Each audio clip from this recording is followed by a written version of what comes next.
All right, that worked. Okay. Struggling, y'all. Happy Monday to everyone. Welcome in, welcome in. So for the folks on TikTok, child, okay, I was refreshing. I had to go ahead and make it a hotspot. The folks on TikTok got to watch me struggle. Everybody on YouTube, hello. So I did change locations today since I was having problems with the Wi-Fi in my home space. We're at the library today. But for whatever reason, the library Wi-Fi is not supporting the live. So I got it hooked up to a hotspot.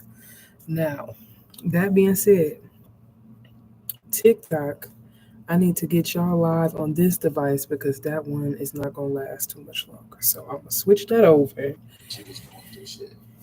and then we're gonna get started with today. So while y'all wait on me to navigate the technical issues that hopefully by this time next year won't be a problem because we'll be established and somebody will be doing this part. While I'm doing that, head over to the Wix website. The notes for chapter 17 and 18 are posted. So if you go over to the file share section, you will be able to download those notes that I'm gonna have up on the screen today. All right. And of course, y'all know the first thing I'm gonna ask you is what chapter you're on for the reading and for the flashcards. And that's just for me. How y'all doing? Okay, TikTok, I'm gonna pause for a second. I'm gonna come back on another device.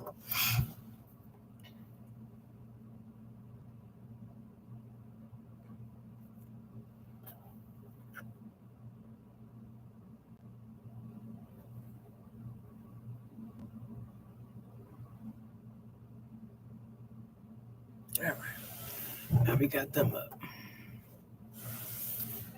So they should be good to go. Okay, hot mess. All right, Brienne, chapter 18. And who else is here for YouTube? Remember, since I'm not on StreamYard, I can't see y'all's names. It doesn't pop up unless you make a comment, okay? And while you're on the screen, do me a favor and like the live. All right. I much appreciated. The algorithms much appreciate you. And let me get our notes up and then we're going to get started. I appreciate that.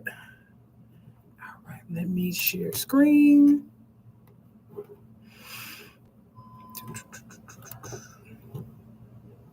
On my. Oh, wait. You got to open the notes. Y'all, my best today. It's Monday. Welcome back, dear. Welcome back. All right. Share screen now. Here we go. Okay, so we should be able to see. Let's stick it in this corner so I can see what y'all talking about too. Okay, so we got our notes up. We're going to be going over chapter 17 and 18. Chapter 17 is over monitoring and record keeping for central service, and chapter 18 is over quality assurance. Okay, so you're going to hear me repeat a few times as we're getting closer to the end of this textbook. More and more of the things that I talk about. Okay, so we are got like 5 or 6 chapters left, and then y'all have covered all of HSPA's technical manual on central service. So kudos to you. You on chapter 18. We only got 24 total chapters to go. So kudos to you, ladies, because you've been putting in the work, and I really appreciate it. Okay. All right. Only see one person in the chat. Where we at with the chapter notes? I mean, chapter reading. Where y'all at? Chapter 18 for Brienne.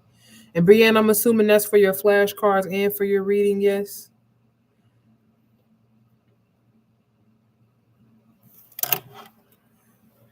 Awesome. Awesome, awesome, awesome. Kenya on chapter 12. Okay, no problem. Keep trucking along. And Kenya, are you having any problems accessing the older videos? Because I know you're catching up. I just want to tap in with y'all real quick and then we're going to get into this chapter 17, 18.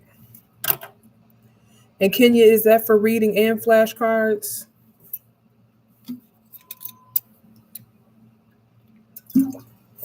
TikTok, if you into the reading, let me know what chapter y'all on. All right, we're gonna go ahead and get started. Okay, so for today, we're looking at chapter 17 first. I have objectives, then we'll get into the notes of the chapter. Then I have a little chapter summary for y'all, and then, of course, a little chapter quiz. I'm trying to structure these so that when you're studying on your own, you're able to utilize and flow with these. So I would greatly appreciate y'all's feedback on them, if they're helpful or not helpful, if there's things that like you feel like it's too much, not enough notes. Let me know. I'm on 6, but I'm reading ahead too. Okay. Awesome. Awesome. Aisha is on chapter 6. Cool. So this will be good. I love that you're reading, that you're doing your reading, but you're also checking ahead. Like I said, as we get closer toward the end of this textbook, more and more of these terms that I'm using are going to be repetitive. And the last few chapters of the book are not really technical information as far as how you do the job at all. It's more about helping you guys navigate your careers. And to that point, I also want to remind you, if I sent it out because there was a couple folks that did private meetings over last week. I do, on the file share section, have some notes for you on how to contact facilities and talk to sterile processing managers about wanting to secure your externship. So there's a little guide in there for you for that. And also just another guide I do believe on, hold on. Wait a minute. Before I get to mine, let me make sure I put them both in there.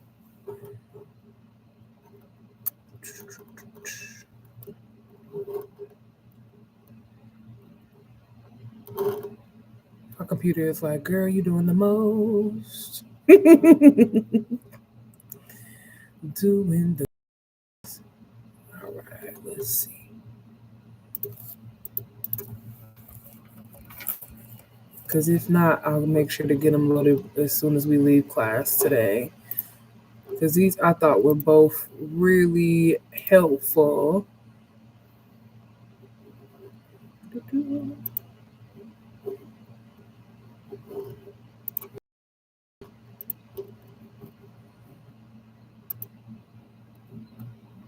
Well, sure. There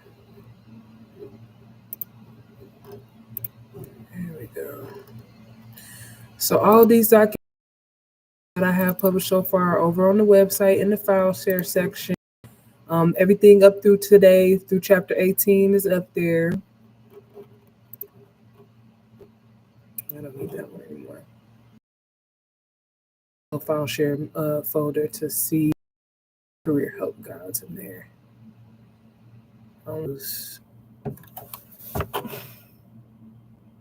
We'll stay half the class getting the internet to work.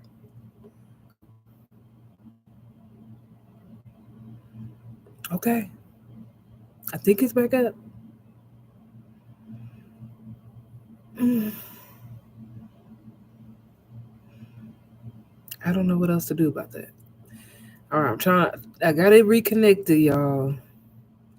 I was telling them on TikTok. The only other thing I could think of is I'm gonna have to get some type of hotspot or something because the Wi-Fi don't like us. The Wi-Fi don't want us to finish our class.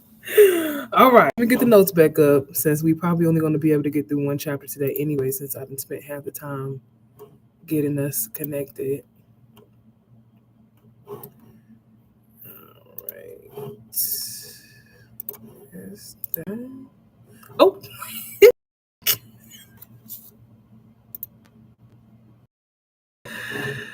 Wrong window. We back, I think. Friend. Let's go ahead and try to get through chapter 17. Y'all pray for me.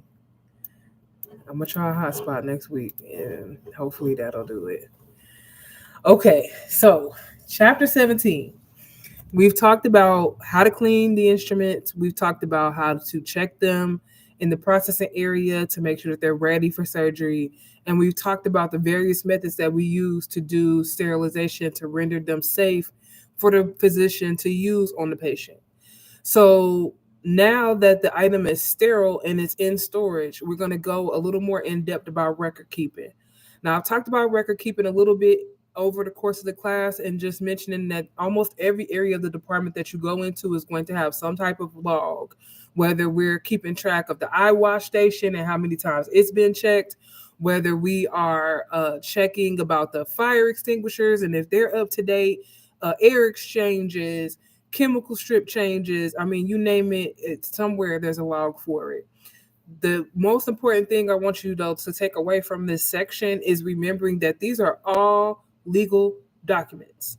These all belong to the facility, and a lot of them will be correlated with patient records, especially the ones that are sterilization records, right? So if I have surgery and y'all use widgets A through Z on me, there's going to be some type of patient number that correlates to what I use that day, especially if you're using an automated tracking system, right? So if you've got a computer tracking system where your trays are barcoded, then more than likely an actual patient case number is going to get assigned to those instrument sets with your little name and your little number on it that says that I today, Alessandra, am saying and ready to go.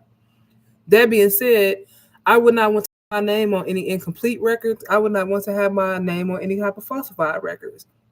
So just keep that in mind as you navigate your careers. All right, so chapter 17, objectives. By the end of this chapter, you guys, when you're done with the reading, you should be able to explain the importance of monitoring and record keeping in central service.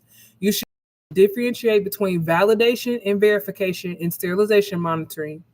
And you're going to be able to identify general sterilization and monitoring methods, including physical, chemical, and biological indicators. We're going to be able to describe the monitoring requirements for decontamination, water quality, mechanical cleaning equipment, high-level disinfection processes. We're going to recognize the role of process challenge devices in sterilization testing, outline the importance of employee training records, competencies, and continuing education documentation, discuss the different types of sterilizers and the required records, and lastly, explain the regulatory requirements for monitoring and record keeping in the sterile processing space. Now, when you guys are looking at your chapter objectives, when you're a great study tip or tool is to go back and look at those objectives and see what can you say about each particular one. Right now, I know some of you have hit chapter 18 reading, some of you have not, but even you should be able to explain what it is that you're looking at, right? Why important to keep records when we're talking about cleaning and sterilization? You know, why would it be important for staff to be trained and those records to be up to date? Okay, so the first section in here is we want to talk about the importance of monitoring and record keeping. And the whole purpose of your record keeping process is to ensure that sterilization and documentation processes are effective. Okay, again, just like with that process challenge device when we talked about sterilization, I can't climb into the sterilizer and make sure that it did everything that it said it was going to do, but I can put tests inside of the machine to see that it did what I thought it was going to do. And then I'm going to go back and I'm going to document that it did what I thought it was going to do. All right, so this ensures that the sterilization and documentation process or decontamination process is effective. It also provides legal and regulatory compliance, right? We've talked about several different organizations that govern what goes on inside of an SPD, and almost all of them have some type of quality monitoring or record keeping process that you're going to be having to adhere to. It supports patient safety and infection control, and it aids in troubleshooting process failures. Now, how does that work? If I'm keeping records of my sterilizer and every day I'm seeing that it's doing exactly what it needs to do, but then today, for some reason, we have wet packs. And Letitia has gone on and she has done the sterilization record. She wrote down the time, the temperature, the pressure, and I can see through my records that something is off with that pressure. It's not the same as it was yesterday. Those type of monitoring records are something that you can use with your bioengineers to let them know what is going on with your machines. They may indicate what the actual physical issue is. It's also going to be something that if you were to have a problem with a piece of equipment, you're going to document that. You're also going to document what resolution you took, right? So call the facilities, put a work order in. It was work order 83572, and he came at 2:30. He put the widget, and now the machine is working. Here's our next load that went, and it passed all the tests, right? So always you understand that your monitoring is telling a story. Okay, so physical monitoring. Physical monitoring is going to be things like observing the sterilizer readouts for time, temperature, and pressure, and digital analog displays for real-time monitoring. Now, what does all that jibber-jabberish mean? That means you are physically looking at the printout that comes out the machine, right? So think about when you go to the gas station and it spits the little receipt. Your sterilizer is going to do the same thing. It's going to say, here you go. I hit this temperature. I hit this time. Here's everything that I was doing during this cycle. Cycle process is complete. Or it might say cycle process has failed. It might tell you the cycle process has failed and why it failed, right? So that all of the information about what is physically happening with that machine, you would be able to look at with your own physical eyes. That's what we consider physical monitoring. So you're going to be able to see the time, the temperature, the pressure, all on that readout. Also, if your machine has a digital display, that information will be on that LED screen as well. Then we have chemical monitoring. Now, we've talked about this a little bit before, so I'm not going to belabor it. Chemical monitoring is when we put those chemical indicators inside of the sterilization packs or inside of the process challenge devices. These, when you're doing your reading, pay attention to how they say process indicators, class 1, class 2, class. Those classes may show up on your test. So I would make sure you go back to the sterilization units and make sure you get a clear understanding of those. But class 1 indicators are going to be what you use to confirm that an item has been processed. And it's what you're putting inside the machine that when we open up the pack, it's going to do that color change and everybody can see physically that the sterilant has touched all the instruments.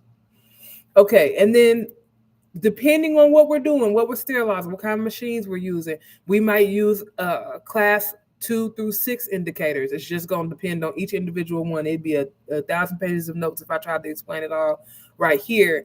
But like I said, go back and make sure that you're looking at that, the differences between those in your sterilization chapters.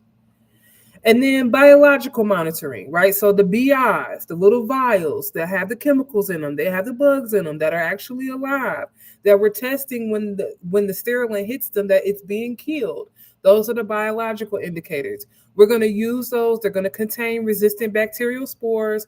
And not only is your sterilizer going to have an instruction for use for how often you test the machine with a biological indicator, so will ARN, AMI. There will be other governing bodies that will talk to you about